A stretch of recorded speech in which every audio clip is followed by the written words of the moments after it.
Welcome to Creative Conversations. I'm Roger Humphrey. In this episode, I'm pleased to welcome the wonderful concert pianist Vedrana Subotic.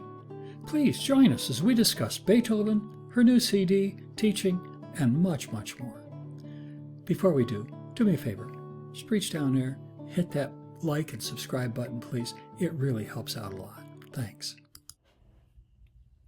And we are welcoming to the program Vedrana Subotic. Hi, Vedrana. Thank you so much for coming on. I'm so happy to be here with you. So, thank you. So, I have to touch on a couple of things. The first that may come as a surprise to you. You and I have a sort of a connection that you're unaware of. I'm assuming you're unaware of, and that is that you got your master's at Michigan State University. Oh, And and I taught for 35 years at Marshall Music right down the street from there. huh. And taught guitar, and I actually taught for a year at Michigan State. So we have that connection. So welcome home. So and that's where I'm sitting in mid-Michigan right now. So I remember the wicked winters in Michigan very well. nah. I gotta believe I've walked across that campus, which is a substantial campus, and in January and February, that's not a fun thing to do. I've done it many times, yes. I'm sure you have. I'm sure you have. So, and you are currently on faculty at the University of Utah. Is that correct? Yes, where the winters are not as wicked. Unless, yes, So, that's in Salt Lake City. it is Salt Lake City, yes. That's what I was thinking. I'm not as good at this as I pretend to be, like I said before. Yeah, that's Salt Lake City is beautiful. I've been through there and spent a couple of days there once many years ago, and it's a beautiful, beautiful town to live in. I gotta believe it's really pretty to live in anyway.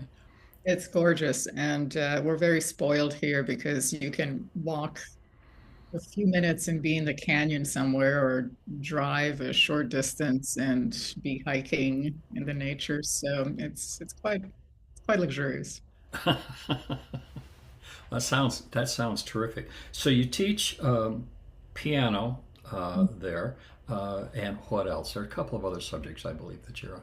Well, I've over the years, as you probably know, faculty members are asked to teach a variety of things. But as of late, I have settled into teaching exclusively piano students and two courses in career development for musicians. So that's been Oh, for a few years now, and it's been um, an honor to advise young musicians and try and help them, sort of launch their professional lives. It's been a lot of fun.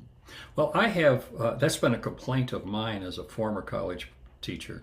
That we spend too much time teaching the kids how to play the daylights out of their instrument, and then we don't show them how to get a job afterwards. That's what I'm trying to do. Yes. I mean, it's one thing. It's one thing if you're a, a pretty okay woodwind player and you get a job teaching high school band somewhere, but it's a completely different critter when you're and a pianist, for example, is a good example. Is that it's not there's no orchestral positions there. There's no for the most part there are no high school uh, positions there. I mean, you've kind of got to carve out your own spot.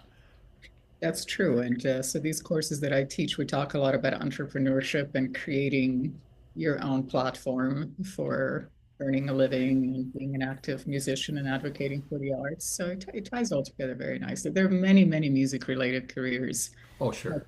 teaching and performing, that students are mostly unaware of because academia focuses obviously on teaching and performing. So because of that, they're just, that's their world. So it's been fun to talk to them about unusual acts that they might take. Right. Like podcaster. So Yeah. one of the things that you do there is you have a live streaming program there, live at Libby. Is that correct? Private Libby is something that is now, an official School of Music production. But I started it, so to speak, I don't know, like maybe 2007. Okay.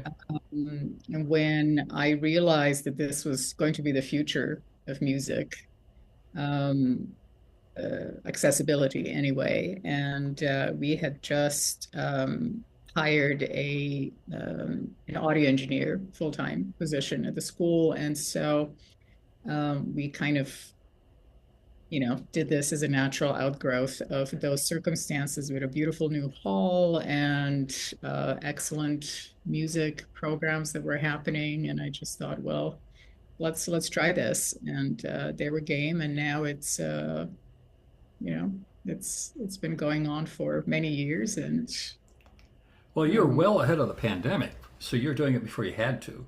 I did it before the pandemic. Yes. That that was kind of a dream killer. For many musicians, and maybe because of that experience with live at Libby, when the pandemic hit, I also run a chamber music concert series here in Salt Lake, have been for 23 years now, called Intermezzo. And when the pandemic hit, of course, everything shut down and we had no access to indoor venues. So I ended up collaborating with a local um, company, if you will, who were producing mostly popular music concerts, but they were interested in classical content, and the timing was just perfect with the pandemic and their capacity to live stream from a downtown Salt Lake City television studio at Gallivan Center. And they were looking for classical programs, and I had a whole season ready to go and no place to run it. And so it was just serendipitous that it happened that way. But it's still going on. Um, and we've had major um, success with it in a sense that what I was hoping for when the first concert streamed, I thought I'd be so glad if I just see maybe 600 people tuned in to watch this concert. But we ended up having 22,000. Wow. And then yeah, so shockingly, I know, but and then every concert doubled. And we ended up, I was just doing a grant report maybe a few weeks ago. And so I asked for a report on how many views we have garnered since 2019 when we started. And it's been 4.5 million views online, over 50,000 hours of streaming of intermezzo concerts. That's amazing. So, That's yeah. amazing. So, are there links to that, or is that available to the general public? I'm assuming. Yes, and we're actually working on posting all of those, well, not all, but select concerts on a intermezzo video channel. So I will update you with that. Please do, because I know people who, largely the listeners to this particular podcast or the watchers are folks that are interested in the arts and would be interested in something like that as well. Well, I would love to introduce intermezzo concerts to them. They're Oh, wonderful and wonderful. they're fantastic. Many of them are in the Utah Symphony, and very gifted Utah-based artists, and those who have made Utah their home. So yeah, a lot of great programming and great playing. Utah is very welcoming to the classical arts. Um, Yes, I have a friend who spent about 3 years, I think, maybe 4 years, as the head costumer for the Utah State Opera, um, the Met of the West, and so, yes, and, and it's hard to find any state that supports the arts to that extent, and this, this so is it's what a nice place to be if you're a classical musician. I, I'm assuming other forms as well, but the classical stuff for sure. So a very vibrant community, and a lot is going on a daily basis, and more is happening every year. The concert series that I spoke of, Intermezzo, I started that. Uh, there's a group of people who started that um, as a summer. I think we started with 3 concerts because there was no classical music to speak of in Salt Lake at that time.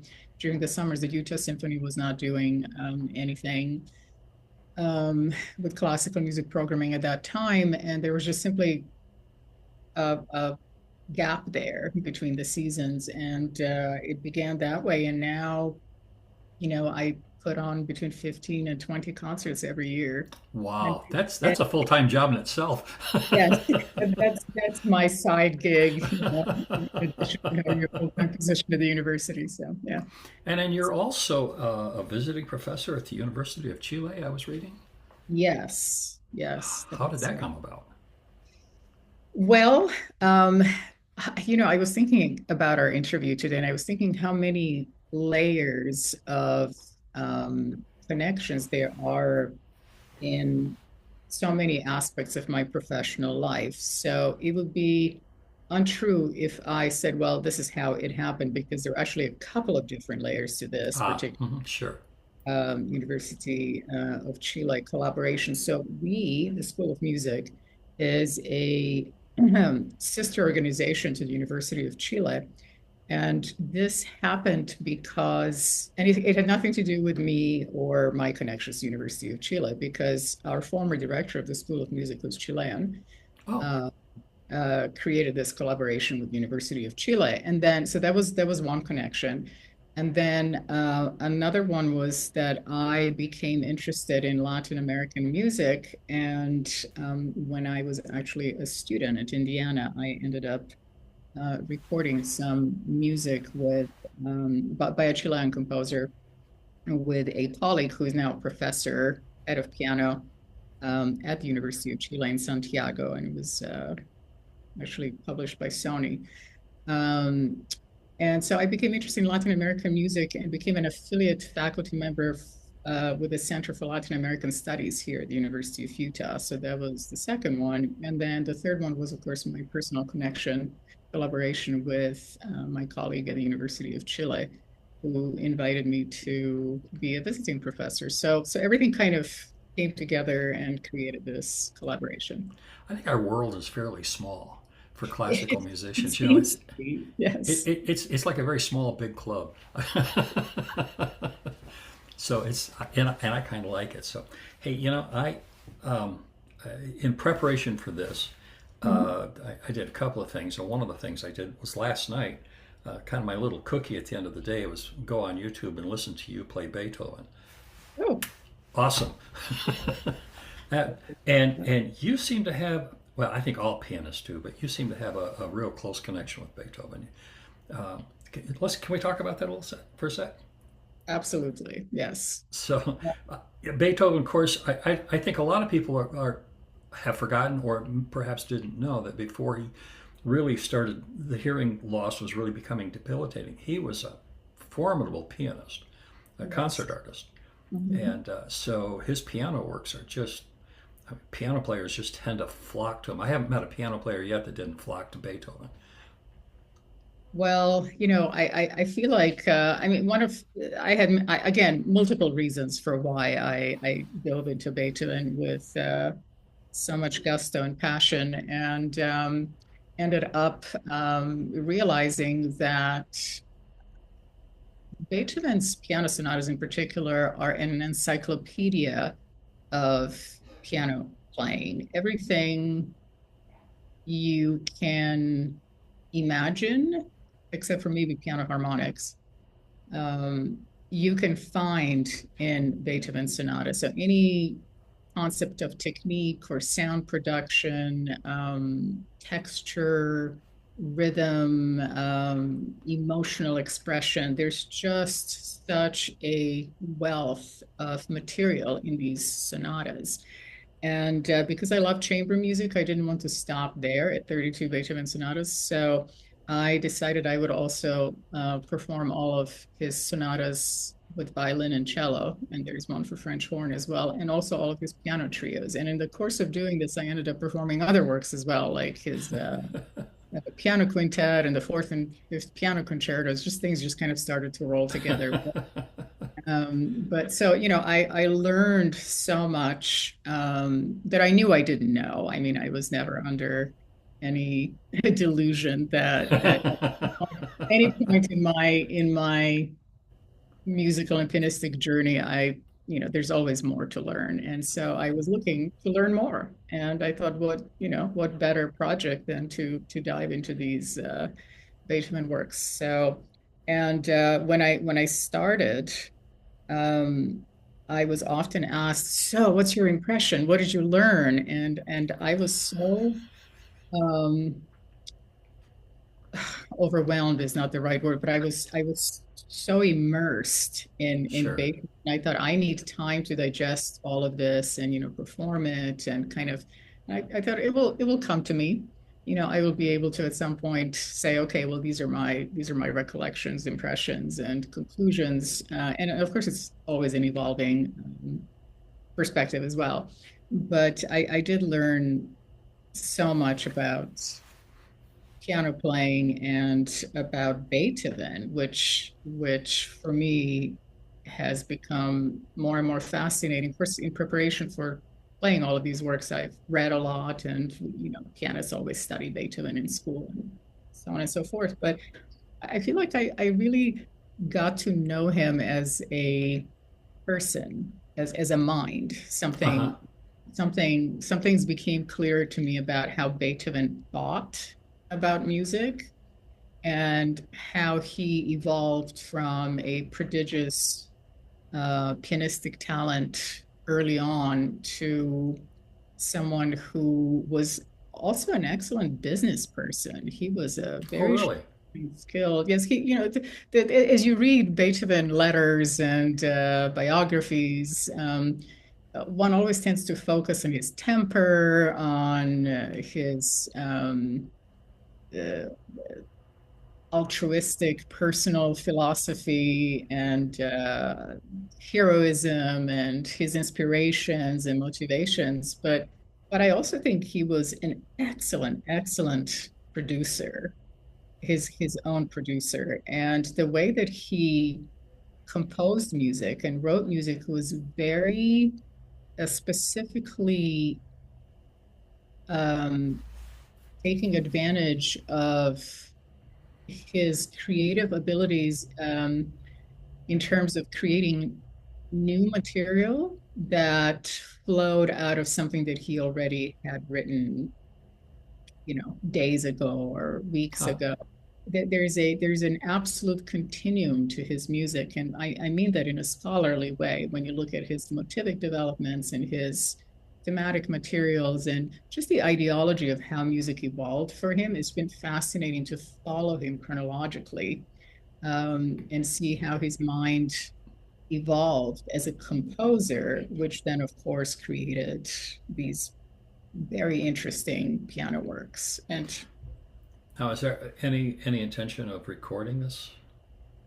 I would love that eventually. Yes, I am in the process of finishing up. I think I've played over 60 works now altogether between chamber and solo, and I have a handful left. And then the next step would be to record. Yes.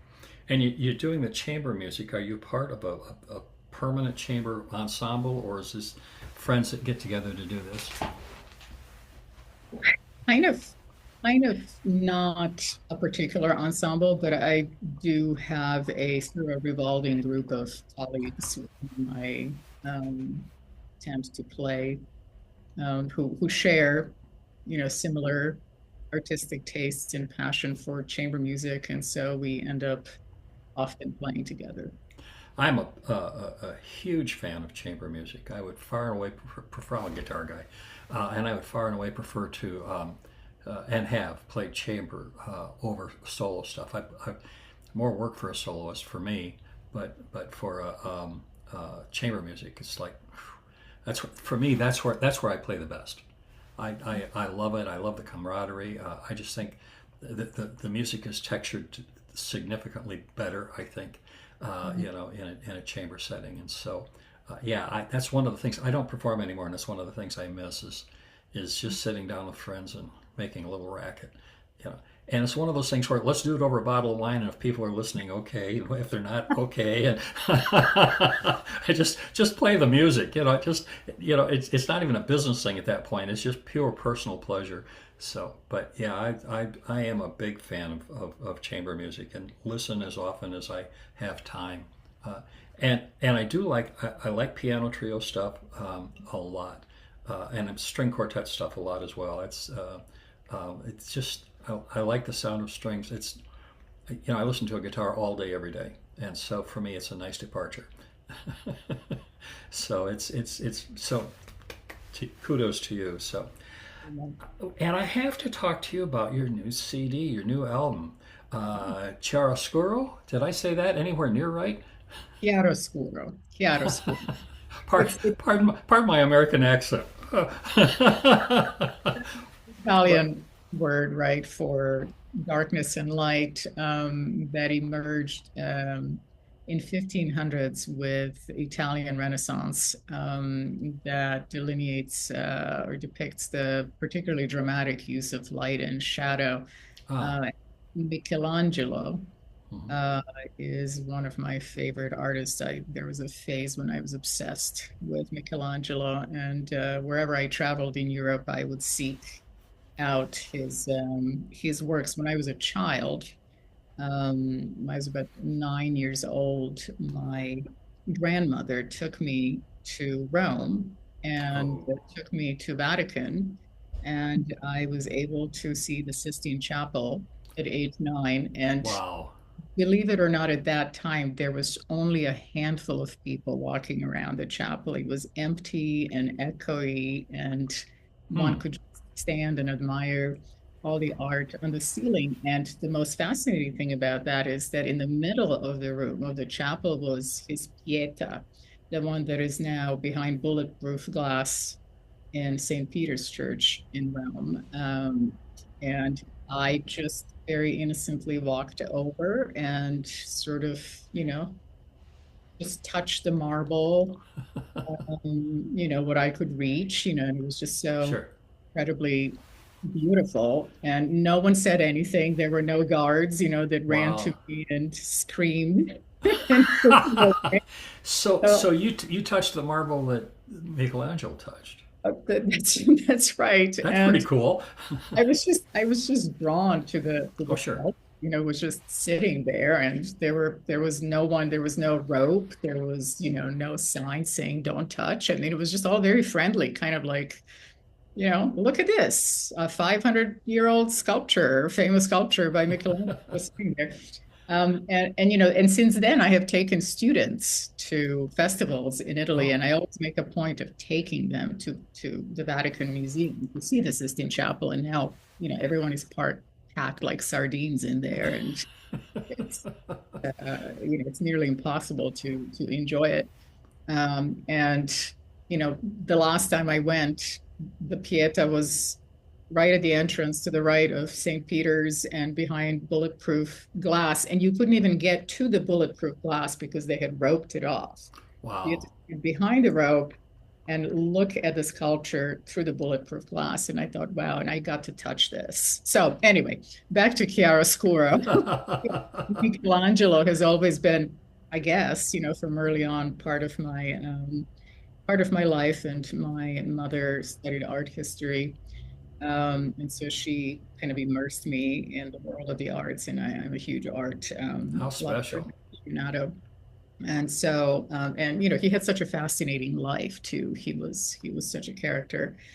And so when I was looking for an expression of what was on this album, that kind of came naturally to mind, to be able to express the light and the darkness of this Balkan folk music, and also of the Liszt Sonata. There is so much that has been written about the B minor sonata as being from the shadows and into the light, so that Well, it starts out ominous. Just very ominous. Yes, it's sort of creation of the world type of music. I thought that the juxtaposition. I didn't understand the background, so I appreciate the explanation. But I thought the juxtaposition between the folk songs, and then coming into the list, because music is approached differently, it's written differently, even if it's folk songs arranged. It's your as a composer, as an arranger, your approach would be different than it would be as a composition built from the dust up. and and so there was quite a, but it was a nice juxtaposition, but it was for me it was startling because I'm sitting here listening to this beautiful, just this gentle, light, airy music, you know, and you play it so well. Oh, yeah. And the guitar guy in me is going, I could transcribe that. That sounds nice on classical guitar, you know, and so I'm listening to it through those ears as well, and but it was just lovely. And then the list comes on, I thought, well, this will be cool, and it's like, what? And then I just settled in. Okay, here we go. And I liked it. So that's a wonderful, wonderful, wonderful album. Congratulations on that. So how did you go about choosing the pieces? Did you have help, or did you just this an idea that percolated for a while, or? Oh, it's been percolating my entire life. So yeah, so with the Balkan pieces, I, of course, grew up in former Yugoslavia, and my parents were both incredibly musical. Neither of them were professional musicians, but they grew up kind of playing, as amateurs, guitar, clarinet, piano. And so when I was a child, this was part of my mother just loves music as my dad, and so they had quite a collection of LPs at the time, and this music, this folk traditional music, was everywhere on, television, New Year's celebration, weddings, at funerals, in films, in restaurants that we went to. And, there would be like little bands just parked on the street playing this music. And it was just so permeating my everyday life. And then I was this classical music student at the local conservatory in Belgrade. So my world was kind of divided between traditional classical music training and then this folk music, which kind of felt to a child that had to do solfège, ear training, and piano, and later orchestration, and all these goodies that come with great classical music education, which I'm very pleased that I received. I'm very, Sure. very thrilled. But it was like a guilty pleasure, something that maybe children today still can relate to when they go to their piano lessons, and then when they get home, they want to play, I don't know, Frozen or Star Wars or whatever the latest trend is. And so for me, the trend was traditional folk music, and Gotcha. turn of the harmony and the expression, the melancholy, the poetry that often went with it was just so interesting, and I've always loved it. And a few years ago, I did a collaborative project with Christopher O'Reilly, whom I knew from, he's from the TAW program, and as well as his transcriptions of Radiohead and Nirvana. And so I talked to him about it, and he just was, immediately interested in helping me with creating these transcriptions. And so that's how that collaboration came about. And I chose the songs that were the most uh, easily connected with various national and cultural groups in former Yugoslavia, Uh huh. which has broken up into little independent states. And Right. the question is, if I had been born and raised at a later time, I'm not sure that I would really know all of these songs, because at the time when it was still a federation of all of these different states, it was a borderless, Uh huh. geographically borderless place, and so the cultures kind of seeped in and merged, and were shared. So anyway, I wanted to capture that for myself and for the audiences. There was nothing like that available. Um, One of my favorite guitarists, a gentleman my age, my generation. His name is Miroslav Tadic from that area, and yes. and his Macedonian folk song that he does on guitar is just I mean, it's a jaw dropper. It'll be a great Mhm. encore piece. You know, it's just really fiery and really cool.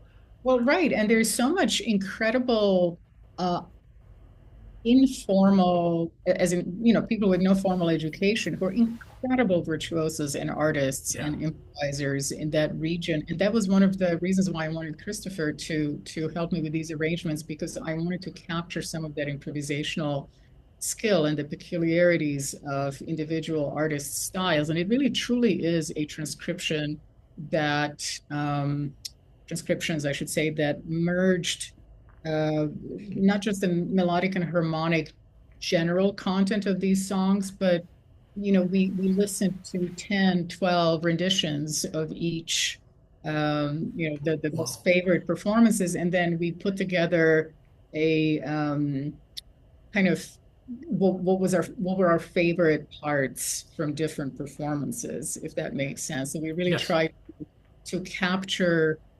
individual artistic styles of, random live performances that we found of these songs. Yeah. It's just it's a beautiful, beautiful, beautiful album. I really love it, and it's funny when I get this stuff and when I purchase or receive it, I always give it a courtesy listen. You know, I say, oh, okay, let's see what this is about. And I give it a courtesy listen, and then it just kind of goes to the shelf.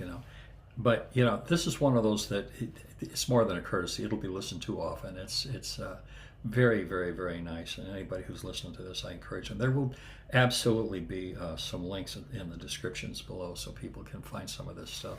So that'll be great. So, I wanted a couple of other questions real quick. Like, number one, how many concerts do you do approximately in a given year? Now that we're back on Oh my out of the gosh. pandemic. Well, anywhere between 30 and 50, I think. Wow, Yeah. you're doing that, and you're producing 20 plus concerts plus. And how many students do you have? Are you teaching? What's your I am currently teaching 60 private students at the university in the class. do you ever sleep? Never enough, Roger. Never enough. That's a lot of work. I don't think people realize just how much work that is, and just the amount of practice that you have to do. You spend a lot of time alone in a studio, just you and the piano, just trying to keep up with all of that kind of stuff. I don't think people realize, just how you do that. It doesn't seem possible when one really logistically thinks about how many things go on in a typical day. I don't know. I don't know how it happens, but it does happen. Sometimes it happens very late at night or very early in the morning, or in place of lunch or dinner, or sleeping. But it's got to Some happen. Music has to keep going. Sometimes when I'm practicing, I just have to stop, catch my breath, say, okay, my head hurts. And so that's when I make a phone call or return an email or something like that. Go, see, you sneak it in the cracks there a little bit. But that's how we do it. That's our life. So, believe it or not, we are out of time. That went by so quickly, and I didn't even tell you half of the things that I didn't tell you Well, about. then that sounds like an excuse to do this again someday soon. Sounds good. That sounds good to me. Vedrana, thank you so much. It was so nice to meet you, and I'm so thrilled that you take the time to come on and do this. Thanks again. Thank you. I appreciate your time and your listening and Oh, I love it. I absolutely love it. So I'll talk to you soon. You gave me an excuse now. okay. Bye bye. I'd like to thank Vedrana for taking the time to appear on the show. And thanks to you too for taking the time to listen. Honestly, you're the reason I do this. You should know that I publish a weekly blog that serves as an extension of this show. You can check it out at www.rogerhumphrey.com. Just hit the blog tab at the top of the page. You don't have to subscribe, but it would really help. And I promise, no spam. Thanks again for listening, and please listen to other episodes of Creative Conversations with Roger Humphrey.